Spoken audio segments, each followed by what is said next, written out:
शास्त्रों में बार बार आता है, तो आप मान लीजिए बात। अगर आप परिस्त्री गमन करते हैं तो फिर केवल बातें बना लीजिए, बात समझ में नहीं आएगी आपको, ये अध्यात्म समझ में नहीं आएगा, ऐसे उड़ जाएगा, पकड़ में ही नहीं आएगा।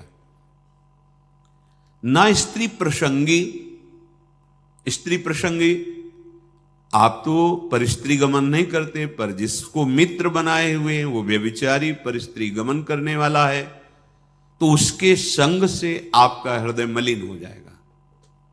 श्री शौभरी जी महाराज, संगम त्यजेत मिथुन व्रति नाम मुमुक्षु सर्वात्मना न विसजेत बहिरिंद्रियाणि। ऐ मुमुक्षु, संसार सागर से मुक्त होने की इच्छा रखने वाले उपासक, संगम त्यजेत, संग का त्याग कर दो। किनके? जो केवल मैथुन सुख को ही परम सुख माने हुए हैं। संगम त्यजेत मिथुन व्रति नाम मुमुक्षु। आप इस संसार से मुक्त होना चाहते हैं तो ऐसे लोगों का संग भी त्याग कर दें। ना स्त्री प्रसंगी मिलत यत, तो इदम स्थानम आश्रित्य। कैसे हम आश्रय लें, कैसे हम मान लें कि हम प्रिया प्रीतम के हो गए? ऐसे मानो, ऐसे चलोगे तो तुम्हारा हृदय स्वीकार कर लेगा। तुम अगर गंदे आचरण करोगे तो केवल बातें रहेंगी, हृदय स्वीकृत नहीं होगा प्रिया प्रीतम के चरणारविंद की शरणागति से, तो फिर निर्भय, निश्चिंतता, निशोकता आ ही नहीं सकती। अगर नहीं आ रही तो आप में कहीं ऐसी त्रुटियां हैं, उनको सुधारिए। श्रीपाद कह रहे हैं सर्वम द्वंद्वातीतोत्र। ये जो प्रिया प्रीतम के चरणारविंद की निश्चिंत बेपरवाह करने वाली स्थिति है, ये आती है द्वंद्वातीत होने पर। द्वंद्व, शत्रु मित्र, मान अपमान, निंदा स्तुति, हर्ष शोक, जय पराजय, ये सब द्वंद्व के अंतर्गत आते, जन्म मृत्यु आदि। अगर आप श्री वृंदावन का आश्रय लेकर ये सावधानी करते हैं कि अपने चित्त से चिंतन, राधा राधा राधा, कोई पद गायन, वृंदावन की परिक्रमा का चिंतन, यमुना जी का चिंतन, सत्संग का चिंतन, रसिकों का चिंतन, यहां की किसी एक लता को अपने नेत्र में बैठा लो, रोज उसको प्रणाम करो, मन से आलिंगन करो, दर्शन करो, कहीं भी हो, एक लता आपको प्रिया प्रीतम की प्राप्ति करा देगी। वृंदावन की लता सम कोटि कल्प तरुणाई। बड़े भाग्य, अहो भाग्य। बात मान लो, बस सच्ची बताना, आपका चित्त संसार का चिंतन करता है या प्रभु का? सच्ची बताना। अपने तो घर के ऐसे पूछा, उनका संसार का, तो हम कहा हम खोपड़ी के बल खड़े होकर समझाएं तो भी समझ में नहीं आएगा आपकी। क्यों नहीं समझ में आएगा? चित्त का चिंतन संसार का हो रहा है, तो हम भगवान को कैसे जान जाओगे? संसार के चिंतन से रहित जो चित्त होता है उसको जानना नहीं पड़ता, भगवान खुद परिचय दे देते हैं। सोई जाने जेहि देहु जनाई। भगवान क्या है, भगवान कैसे हैं, भगवान का कैसा ये संसार रूप है, भगवान की कैसी दिव्य लीला है, ये सब स्वयं जगत गुरु भगवान आपके हृदय में बता देंगे। आपका कार्य है एकमात्र भगवान की आज्ञा पालन करना। भगवान की आज्ञा है मेरा अनन्य चिंतन तुम करो और बेपरवाह हो जाओ। जो तुम्हें कर्तव्य कर्म मिला उसे करो और मेरा नाम जप करो, अनन्य चिंतन करो। मैं योगक्षेम देख लूंगा, मैं तुम्हें संसार समुद्र से पार कर दूंगा, मैं तुम्हारे सारे पाप नष्ट कर दूं। ये भगवान के वचन है। आप ऐसे वृंदावन की एक लता का चिंतन करने से भगवत प्राप्ति हो जाएगी। आप करो, देखो तो। ये लता जानते हो, बड़े बड़े परमहंसों के द्वारा वंदनीय पूज्य, जो प्रेम रस में डूबे हुए महापुरुष, वो श्री जी की सेवा के लिए यहां खगमृग पशु पंछी लता बने हुए, मलिन नेत्र है इसलिए हम नहीं जान पा रहे। द्वंद्वातीतोत्र, बिना द्वंद्वातीत स्थिति हुए आप प्रभु के आनंद को नहीं प्राप्त हो सकते। अनुकूल मिला तो हर्षित हो गए, प्रतिकूल हुआ तो शोकित हो गए, जय हुई तो ढोल बज रहे हैं, पराजय हुई तो निराश हो। एक वही स्थिति है। बहुदानंद जानने के लिए पहले द्वंद्वातीत होना अनिवार्य है। निर्द्वंदो भवति, ये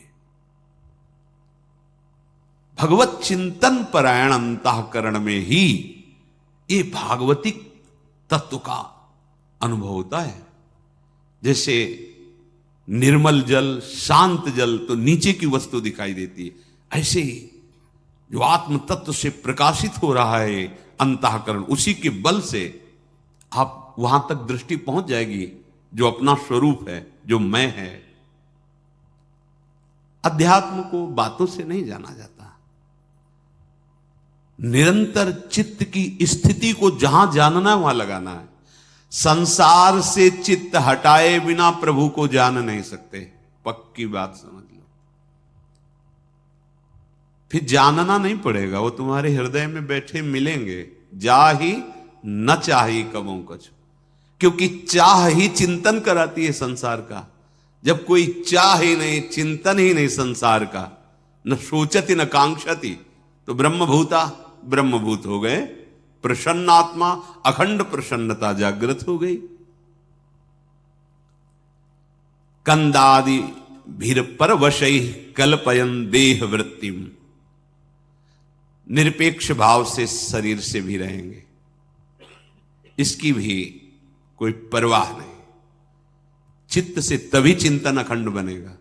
देह चिंतन, देह के निर्वाह का चिंतन आराध्य देव पर, जो हमें उपासना या कर्म कर्तव्य मिला है उसे दृढ़ता पूर्वक करते हुए भगवत स्मरण परायण, जो मिल जाए भगवत इच्छा से देह पालन हेतु, वो वस्त्र, वो भोजन, विलासिता का भाव अंदर नहीं होना चाहिए।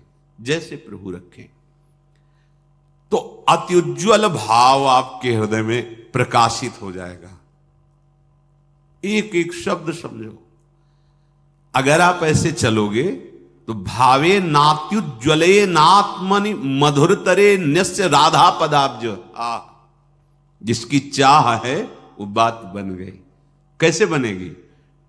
किसी भी स्त्री की तरफ काम भाव से मत देखो, चरणों की तरफ देखो, निकल जाओ। ज्यादा मनमानी करोगे तो ये जीवन व्यर्थ चला जाएगा। ऐसे लोगों की संगोष्ठी में मत बैठो जो वासना को जगाते हैं और वासना को बढ़ाते हैं। सीधाम वृंदावन का आश्रय लेकर रसिकों की बताई पद्धति से उपासना, तो अपने आप द्वंद्वातीत होते चले जाएंगे। क्योंकि उपासना आपको सहनशीलता प्रदान करेगी। सहनशील व्यथित नहीं होता, बहुत संपत्ति आ जाए तो भी उदासीन रहता है। जाना है यार, कुछ नहीं जाएगा, क्यों फूल रहे हो, सब कुछ नष्ट हो गया, जाना है, क्यों शोक कर रहे हो, क्यों भूल रहे हो? अपने पास तो अक्षुण्ण संपत्ति है, अविनाशी सी श्यामा श्याम, क्यों शोक करते हो? यहां सब कुछ जाना है। इतना सुंदर विवेक रहता है कि सहनशील महात्मा द्वंद्वातीत हो जाता है। चाहे कोई गृहस्थ में हो, चाहे विरक्त में हो, महात्मा एक स्थिति है का नाम है। जो महात्मा है वो एक स्थिति है, साधुता एक स्थिति का नाम है। जैसे प्रधानमंत्री एक पद है, ऐसे साधुता एक स्थिति का नाम है। वेश मात्र को नहीं, स्थिति जहां कहीं साधु का वर्णन होगा वहां लक्षणों का वर्णन, स्थिति का वर्णन पाया गया है। ये तो आचार्य परंपरा से वेश दिया गया है। वेश है, स्थिति नहीं तो अधूरा। बिन विवेक वैराग्य भक्ति बिन सत्य नये को मानो, भगवत विमुख कपट चतुराई सो पाखंड नहीं जानो, भगवत ऋषि जी महाराज कह रहे। अगर वेश है और उद्देश्य भी पक्का है तो सोने में सुगंध मानो। फिर क्या कहना है? फिर तो सतरति सा लोकांतार्यति मम भक्ति युक्तो भुवनम पुनातु। लोक के लोक पावन करने की सामर्थ्य महात्मा रखता है। हम देह को बहुत दुलार करते हैं, इसी के भरण पोषण में, इसी की चिंता में। देख लो, आप देखो, इसी की चिंता में, इसी के भोगों में, इसी के संग्रह में, तभी हम द्वंद्वों पर विजय प्राप्त नहीं कर पाते। यदि हम भगवत चिंतन परायण हो तो इतना सुंदर विवेक जागृत हो जाता है, हर द्वंद्व में वो सम रहता है, स्तुति में, प्रशंसा में, निंदा में, अपमान में, चाहे जैसी परिस्थिति हो, इतना सुंदर विवेक रहता है, वो अपने को बचा लेता है, उसमें फंसने नहीं देता। तो क्या स्थिति आती है? ऐसे उपासक बोले अत्युज्वल, मधुर से मधुर चित्त में श्री राधा चरणारविंद का प्रकाश, ये परम लाभ। यत पाद पद्म नक्षचंद्र मणि छटाया, ऐसी अद्भुत छटा प्रेम की विकलता आ जाए तो द्वंद्वम वृंदावनांतरगमय दिन निशा नित्य तन्नाम जापी। आहा, श्रीपाद कह रहे हैं यदि आप, अब देखो जो ऊपर बताया कि इस पर आपको सावधान रहना है, तो इस पर हमारे पास बल नहीं है कि हम रोक सके, तो कह रहे हैं नित्य निरंतर तन नाम, उनका नाम जप करो। किनका? जिनका वृंदावन है, राधा राधा राधा। द्वंद्वम वृंदावनांतरगमय दिन निशा नित्यम तन नाम जापी। क्या परेशानी? राधा राधा राधा राधा। ना तो पवित्रता अपवित्रता का कोई, ना कोई ऐसा कि इस समय नहीं, इस समय, हर समय श्रीपाद के दिन निशा, रात दिन, नित्यम तन नाम जापी। जो तन नाम जापी है वो न स्त्री प्रसंगी मिलती, यत इदम स्थानमाश्रित सर्व। वो साध्य साधन से, वो काल के भय से, तीनों तापों के भय से, पाप पुण्य के बंधन से, हृदय के अंधकार का नाश करके दिव्य ज्ञान प्रकाशित, समस्त द्वंद्वों पर विजय, ये सब प्राप्त हो जाता है। अच्छे से समझ लो, वृंदावनांतरगमय दिन निशा नित्य तन नाम जापी। रात दिन वृंदावन में जिनकी जय घोष होती रहती है, महारानी जो राधा राधा राधा राधा राधा, लालजू के हृदय का आह्लाद, प्रेम मूर्तिमान शांद्रानंद घन प्रेम मूर्ति किशोरी, राधा राधा।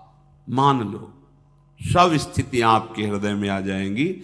अब बातें केवल करो और नाम जप ना करो, धाम चिंतन सत चिंतन न करो, फिर ये स्थिति कहां से आएगी? जहां चिंतन करते हो वही दशा आएगी आपके अंदर। विषयों का चिंतन करते हो तो विषयों की दशा आएगी। विषय नाशवान, परिवर्तनशील, शोक में, दुख में, दुखालयम में दुख ही तो है। तो यही आपको प्राप्त हो रहा है।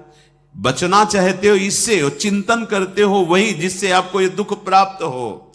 चिंतन बदलो, आचरण बदलो, लक्ष्य आपका दृढ़ हो। असत नहीं सत, असतो मां सदगमय।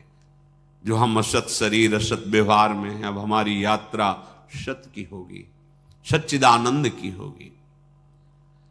श्री विदुर जी महाराज धृतराष्ट्र जी को उपदेश करते हैं। नवद्वारमिदं वेश्म त्रिस्थूणम पंच साक्षिकम क्षेत्रज्ञाधिष्ठितम विद्वान यो वेद स परः कवि। हे महाराज धृतराष्ट्र, आंख, कान आदि ये 9 द्वार वाला जो देह है, शतोगुण रजोगुण तमोगुण रूपी खंभों से ये स्थित है, अर्थात त्रिगुण के द्वारा ही इसकी रचना हुई है। 5 ज्ञानेंद्रियां विषयों को भोगने वाली हैं, परिचय कराने वाली। आत्मा राजा की तरह विराजमान है। इस महल में 9 द्वार वाले राजा की तरह आत्मा विराजमान है। अब मंत्री बड़े बेईमान हो गए, गलत सलाह देने लगे।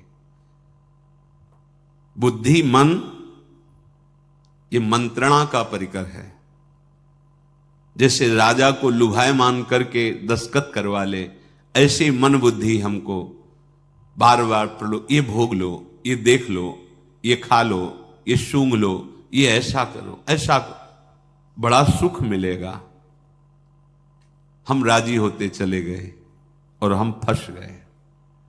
अब अपने आप से अपने आप का उद्धार करो। भगवान जो कह रहे हैं, अब होश में हो जाओ, तुम्हारे सलाहकार गलत हैं।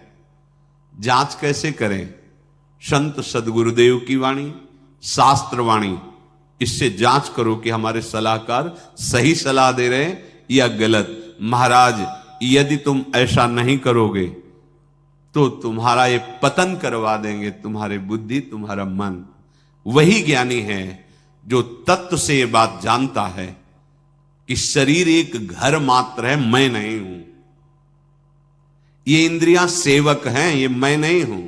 ये मन बुद्धि सलाहकार हैं आपके, आप नहीं हैं। पर आप कभी ऐसा नहीं देखते। आप शरीर को मैं देखते हैं, मन इंद्रियों को मैं में मिला लिए हैं कि मैं खा रहा हूं, मैं देख रहा हूं, मैं भोग रहा हूं, मैं चल रहा हूं। चाहे कर्मेंद्रीय विषय हो, चाहे ज्ञानेंद्रीय विषय हो, चाहे अंतःकरण, आप उसे मैं से लिए हुए हैं।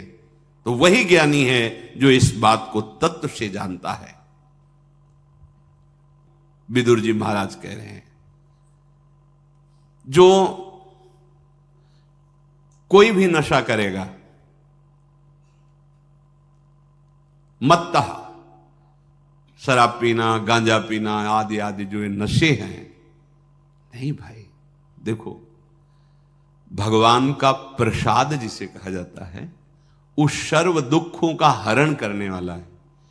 और भगवान का प्रसाद, भगवान का नाम, भगवान का उच्छिष्ट प्रसाद, जो हमारे हृदय के पापों का नाश करके प्रसन्नता प्रदान, प्रसादे सर्व दुखा नाम हा निरस्योपजायते। प्रसाद का मतलब ये नशा नहीं है। जो करते हो हम प्रणाम करते हैं, पर हमारा शास्त्र कहीं ऐसा किसी भी उपासना में किसी भी उपासक को आदेश नहीं करता। सिद्ध पुरुषों की बात अलग है। जैसे भगवान शिव हलाहल जहर पिए, तुम एक बूंद पियो मर जाओगे। एक महात्मा थे, 10 तोला संख्या रोज खाते थे। पूज्यपाद उड़िया बाबा ने सुना उनका, ऐसा कैसे हो सकता है? अरे 1 तोला में 10-5 मर जाए, फिर 10 तोला। बोले महाराज झूठ बात नहीं, वो रोज शाम के 4 बजे पाते। बाबा गए उनके यहां तो पूछा, तो उन्होंने मुस्कुरा के कहा, हाँ पाते।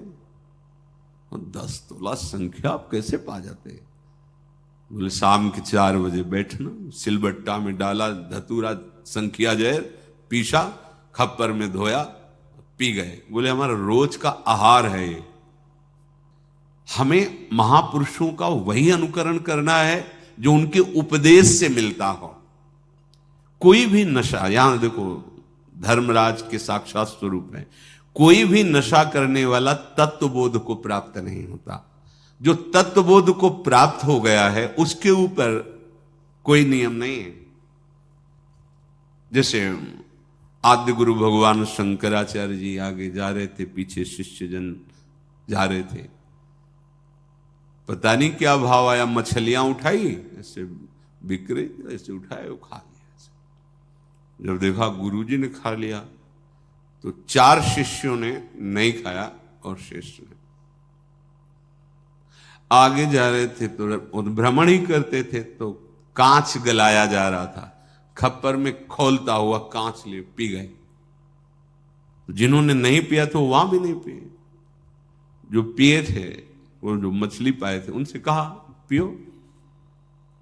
कांच कैसे पिएंगे, मर जाएंगे। तो मछली क्यों खा ली?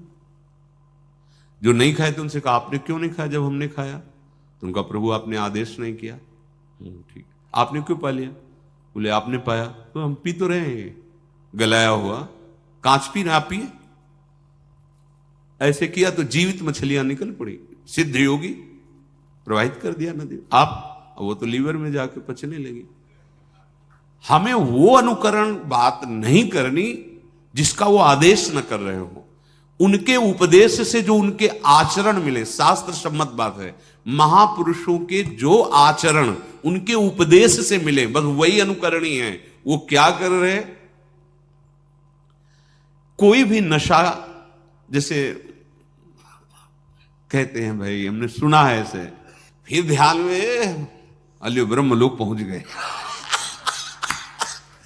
भाई हम प्रणाम करते सिद्धों को, हम उनके चरण सेवक हैं, पर हम अपने जैसे साधकों के लिए कह रहे, भाई सिद्ध पुरुष तो हलाहल पिए हो जाने, उनका काम, उनकी मस्ती, वो तो भगवान को प्राप्त हो गए। भैया उनका काम बन गया है, उनमें भगवान में अंतर नहीं। जैसे सखागण और गौवें गोपगण फंस गए दावानल में, कन्हैया बचाओ, तुम्हारे सिवा कोई नहीं बचा सकता। बोले भैया आंख मूंद लो, मुंह में पी गए, पूरे ज्वाला को पी गए मुंह में। एक कोयला लाल लाल रखो मुंह में, अभी रख पाओगे? नहीं, भगवान के मुख से साक्षात अग्नि का प्रादुर्भाव हुआ है। भगवान उसी जगह उसको रोक ले, आओ अपने स्थान पे आ जाओ, भगवान ही तो सर्व रूपों में। तो जो भगवान को प्राप्त महापुरुष हैं, उनमें और भगवान में अंतर नहीं। ब्रह्मविद ब्रह्मैव भवत्। अब उनके ऊपर आप ही ऐसे नहीं कर सकते कि ये खा रहे हैं। बड़े सिद्ध महापुरुष थे, तो जहां भिक्षा नहीं लेनी चाहिए वहां से निकले, रोटी बन रही थी, ला रहे रोटी, तो डर गए महाराज जी। अरे ला, इसमें रोटी लिया, कहा इसमें कहीं वो है जो उन्होंने सब है कुछ? ब्रह्मार्पणम ब्रह्म भगवद अर्पण कर। लेकिन वो आचरण हमारे लिए जो आदेश करें वही अनुकरणीय नहीं है। महापुरुष जो आचरण कर रहे हैं वो आचरण उनके उपदेश से मिलता है कि नहीं? अगर नहीं मिलता तो हम प्रणाम करते हैं, वो हम कर नहीं सकते। कोई भी नशा साधक को, हम सिद्धों के लिए नहीं कहते हैं, कोई भी नशा खा करके आप भगवत तत्व का चिंतन, भगवत